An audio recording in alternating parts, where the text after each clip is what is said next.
भारतीय किसान यूनियन के राष्ट्रीय अध्यक्ष गुरनाम सिंह चुड़ूनी हमारे साथ हैं। पिछले करीब 4 दशकों से किसानों की लड़ाई लड़ने वाले गुरनाम सिंह चुड़ूनी पिछले दिनों जंतर मंतर पर भी नजर आए, जहां छात्र आंदोलन कर रहे थे नीट जो परीक्षा है उसको लेकर के, और उसमें भी इनका समर्थन रहा।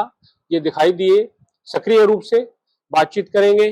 क्या कहेंगे जो पूरे देश के युवा वहां जुटे हुए थे, खासतौर से जो नीट पेपर लीक को लेकर के, क्या मानते हैं आप? जो डिमांड उन्होंने की थी सही थी? सरकार ने जो मानी है किस हद तक पूरी होगी? सबसे पहले तो आपका धन्यवाद है जो आप जनता की आवाज को बुलंद करते हैं। आपके चैनल का धन्यवाद है। सारे दर्शकों को नमस्कार।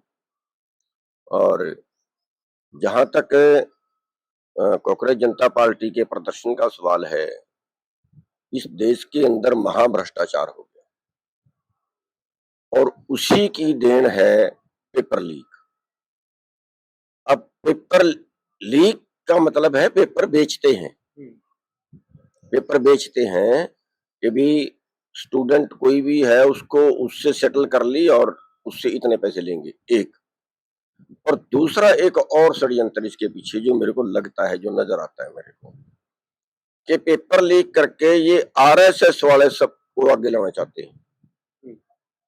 उन आरएसएस वालों को पहले ही अगर पेपर बता दिया जाए तो वही पास होंगे, सिर्फ फेल होंगे।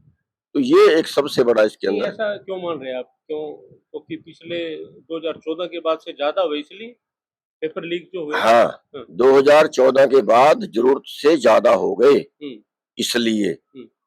और दूसरी बात ये है कि एक पूरा षड्यंत्र चल रहा है कि पूरा कब्जा आरएसएस का हो जाए। आप देखिए हरियाणा के अंदर जो लोग भर्ती हो रहे हैं वो हरियाणा के कम और बाहर से ज्यादा।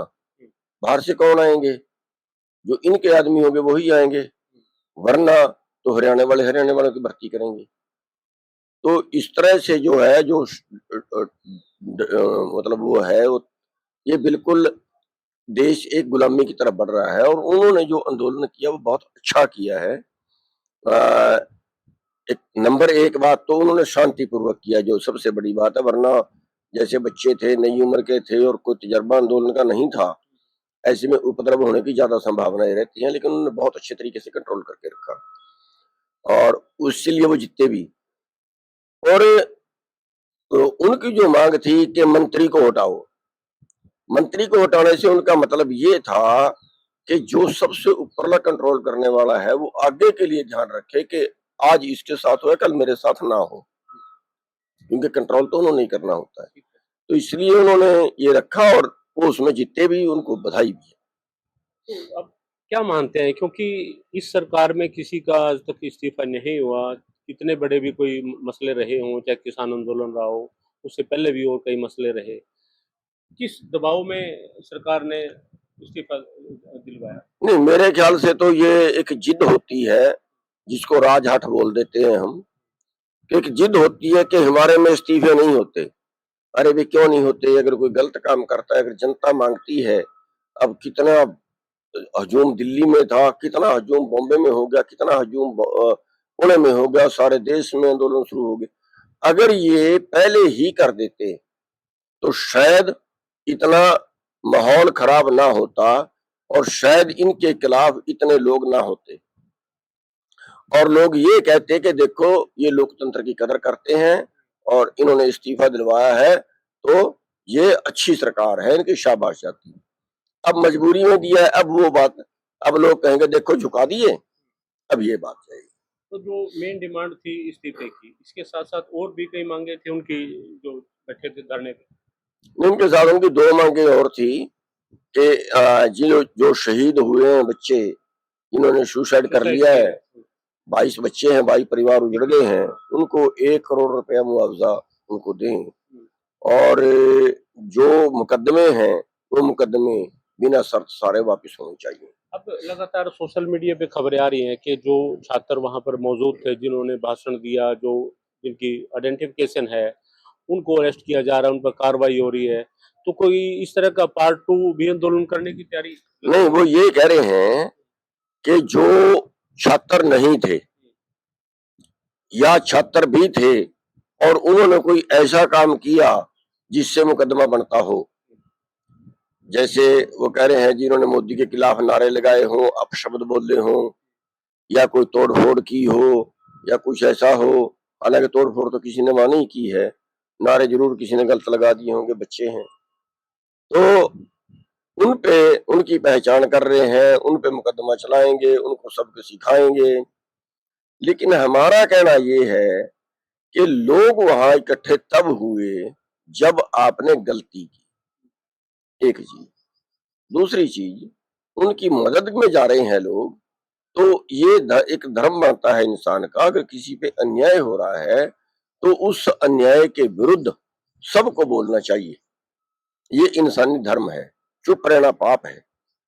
तो वो बोलने के लिए, उनकी आवाज बुलंद करने के लिए गए, तो उन पे मुकदमे दर्ज। अब जिसने कोई गलती की ही उस पर तो क्या मुकदमा होगा? मुकदमा तो उसी पे होगा जिसने कोई गलती की होगी। फिर वापसी का क्या वादा किया? भाई एक वहां गया है, वो बैठा रहा है, उसने नारे भी नहीं लगाए, उसने कोई गलती नहीं की, उस पर मुकदमा किस बात का दर्ज करेंगे? मुकदमा तो उसी पे दर्ज करेंगे जहां कोई गलती होगी, और उन्हीं के वापस करने की बात थी।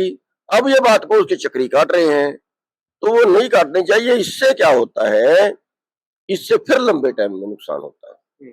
मैं आपके माध्यम से सरकार को कहना चाहता हूं, इससे विश्वास टूटता है, और जब विश्वास टूट गया ना, तो फिर अगले आंदोलनों में उसका नतीजा भुगतना पड़ता है, उसका नुकसान होता है। अच्छा, इसमें दबाव आप कांकरोच जनता पार्टी के जो छात्र थे उनका मानते हैं, सोनम वांगचुक ने जो अनशन रखा उसका मानते हैं, या राहुल गांधी ने जो धरना दिया मोदी के आवास के बाहर, प्रधानमंत्री आवास? नहीं, असर तो सभी का मिला जुला होता है, सभी का मिला जुला होता है। अगर 100% उसमें कामयाबी मिली है तो उसमें 10% हिस्सा किसी का, 5% हिस्सा किसी का, 50% हिस्सा किसी का, सबका मिलजुल के ये दबाव बना है।